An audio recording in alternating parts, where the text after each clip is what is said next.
Welcome back, everyone. Today we're diving into the chilling world of extraordinary and unexpected animal behavior to their owners. We'll be exploring 3 jaw-dropping real-life stories where pet ownership turned deadly. But before we get started, don't forget to hit that subscribe button and ring the notification bell so you never miss a shocking episode right here on Beware. Now let's uncover the spine-tingling truth about pets that turned on their owners. Our first incident is about a man who was attacked by his own dogs.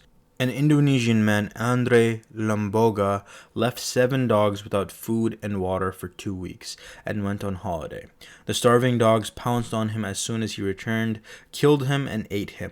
His death would not have been discovered if not for a curious neighborhood guard who saw abandoned luggage lined up at the front of his house without seeing any sign of the man. When the guard approached the house, the foul smelling emanating from the house prompted him to call the police. The deceased man's skull was found in the kitchen and his body was found in the front of the house. The attackers were 7 dogs in total. They had killed and eaten 2 other dogs within the 2 weeks he was away. Ironically, Lamboga is from the northern Indonesian island of Sulawesi, where the local diet is famous for including dogs. No one should leave any pets of any sort hungry, especially for 2 weeks. That's absolutely horrifying. Now, is this a form of divine punishment for the man? A man named Michael Prazek kept a lion and lioness for breeding purposes in his backyard in the Czech Republic. The pets were kept in homemade enclosures. He had drawn concern from local residents and authorities for his bizarre choice of pets, but nobody was willing to go out of their way to stop him, maybe out of fear of his wild animal companions. Michael was denied planning permission to build the enclosures where he housed the animals and was subsequently fined for illegal breeding. However, his conflict with authorities reached a stalemate after he refused to let anyone onto his property. In the end, Michael Prazek was mauled to death by the lion, leading authorities to shoot both wild animals dead. In my opinion, this is the most brutal incident. Terry Vance Garner was a farmer in Coos County, near the Oregon coast. On one fateful day, he set out to feed his hogs, but never returned.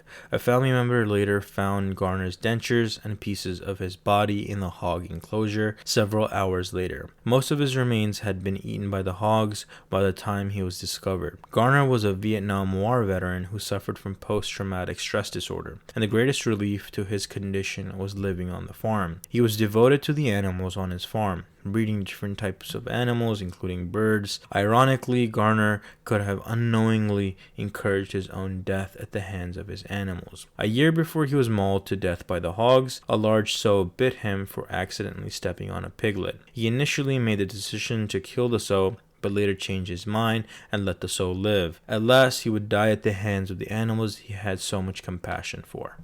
I want to clarify one thing, which is why Terry might have caused his own death. Basically, when he let that soul live after it bit him, it pretty much got a taste for his blood and saw that maybe he's a source of food in the future. And we don't know what happened to Terry once he got into that pen. He could have had a stroke. He could have had anything. He's an elderly gentleman. He could have fell down. And hogs are hogs. They think anything that's given to them is food, and once one starts eating them, the others will start to join in and start eating. And obviously, by the time people found him, there was barely anything left. They couldn't conclude what had happened. Did they attack him, or did he have something where he fell unconscious, or a stroke, or something of the sort? That's why everyone's got to be very careful, especially dealing with animals that are very dangerous. I would recommend just not having animals personally, like that could harm me or take me down or see me as a food source. My condolences to the family members of all the victims. Once again, be careful, be safe, be aware.